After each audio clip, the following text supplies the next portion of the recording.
1 week ago today, I was in a major car accident. I was driving home from work. There was another vehicle coming towards me. He wanted to make a left-hand turn and failed to yield. I had no time to react.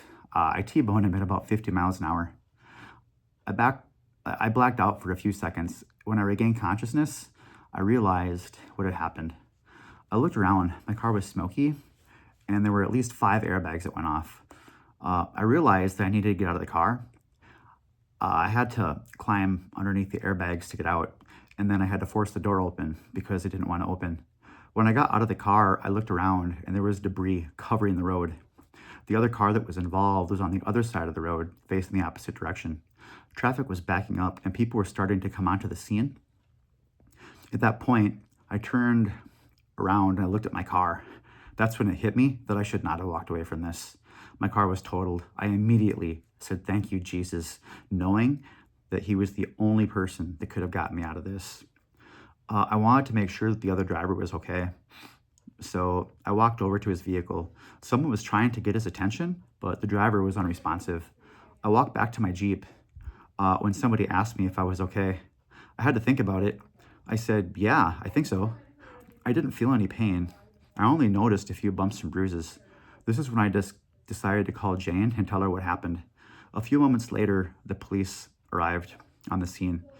One of the officers stayed with me while the other officers in emergency vehicles that showed up attended the other driver, since his situation was more dire than mine. I told the officer what had happened. I gave him my driver's license and insurance information.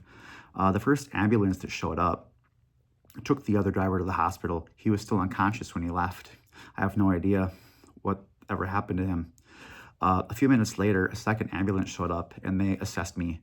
I sat in the back of the ambulance for a few minutes. They took my vitals and more or less gave me a clean bill of health. They asked me if I wanted to go to the hospital to get checked out. I told them, yeah, I probably should. It'd be a good idea. They asked if I wanted them to take me or if I wanted to have a third party take me. I told them that my wife was on the way and that she would take me. So Jane came and picked me up and took me to the hospital. I did end up with a broken rib. Not too bad considering. Unfortunately, because of the broken rib, and I drive a commercial vehicle, I can't lift over 10 pounds until the rib heals. I can't go back to work. So I have no idea how long I was going to be out of work. So as I'm reflecting on what happened and replaying the scene in my head just before the impact, I see the hand of God cover my entire body. There's absolutely no doubt in my mind that God saved my life last week. I want to back up for a moment. About a month ago, I was driving to work. It was 4:30 in the morning. I was driving 70 miles an hour on the highway, and I fell asleep and went into the ditch. I have no doubt that this happened because of a side effect of tiredness from a medication that I was taking. I'm no longer taking that medication. When my car hit the ditch, I opened my eyes. I immediately pulled back out of the ditch and got back onto the highway and proceeded to work. I do need to say that on that particular stretch of highway, there's only about a 1 mile stretch where there's not a fence, a barrier, or an abutment that I could have hit. I'm realizing all of the unknowns that I'm facing right now. 2 times in 1 month, God has saved my life from a near possible fatal car accident. God is trying to tell me something. I just don't know what it is. There's 3 big questions that I'm praying about. First, I don't know how long I'm going to be out of work, possibly up to 6 weeks. Second, I don't have a vehicle, and whatever I get from insurance would likely not cover what I had. Third, what is God's purpose in all this? I decided to spend the week in prayer and fasting. The first thing that God showed me is that this is supposed to be a time of rest for me. Rest my mind, rest my body, and just get some solid sleep. I really believe that he wants to teach me that I need to stop trusting in myself and start trusting him. This is really a struggle because I don't like not knowing what the plan is. I'm a planner. Show me the plan and don't deviate from it, or otherwise I'm going to freak out. And right now I'm being tested. And a wise man once said, the teacher is always silenced during the test. I'm referring to God. I'm not sharing all this because I'm looking for sympathy or because I'm looking for somebody to say, oh, poor Mitchell.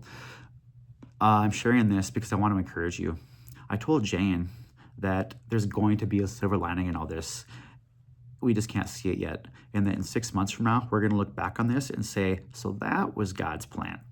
God is so faithful. My accident happened last Friday. I had a follow-up with my primary doctor just yesterday, which was Thursday.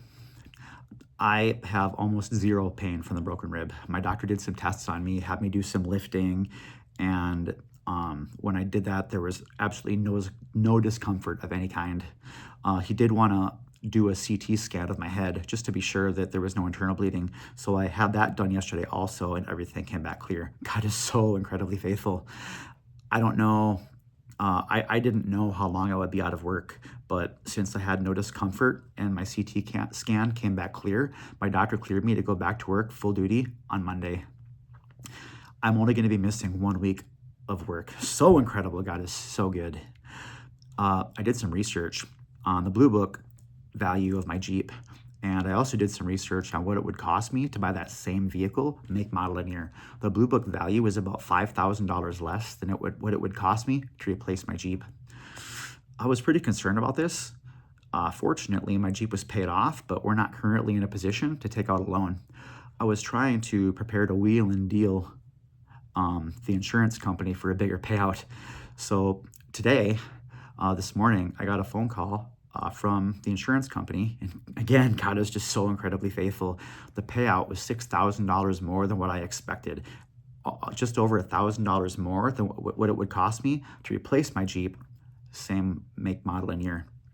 God has just been showing up all week in so many ways. There's several other small testimonies in all this that I'm not going to give right now just for the sake of time, but I do want to give just one more.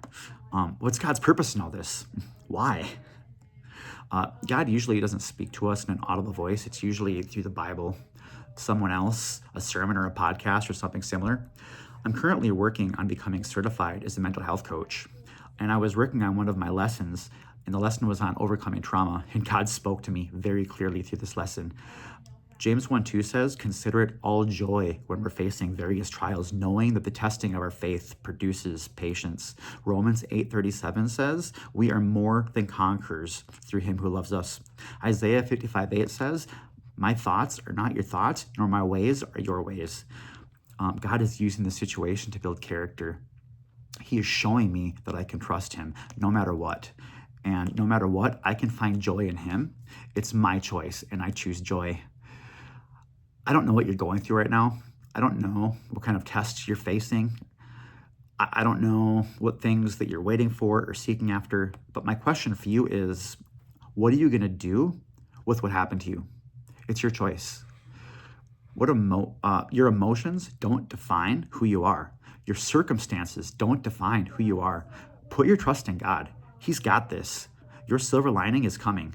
Jesus says in John 16:33, "In this life you will have trouble." But then he says, "Do not fear, for I have overcome the world." Matthew 11:28 says, "Come to me, you who are weak and heavy burdened, and I will give you rest." And then in verse 30, he says, "My yoke is easy and my burden is light." Life is hard. We're all going to face trouble, but Jesus wants to bring you comfort and joy if you put your trust in him. Hey, I really hope that you were able to find some encouragement in this. Thanks for listening.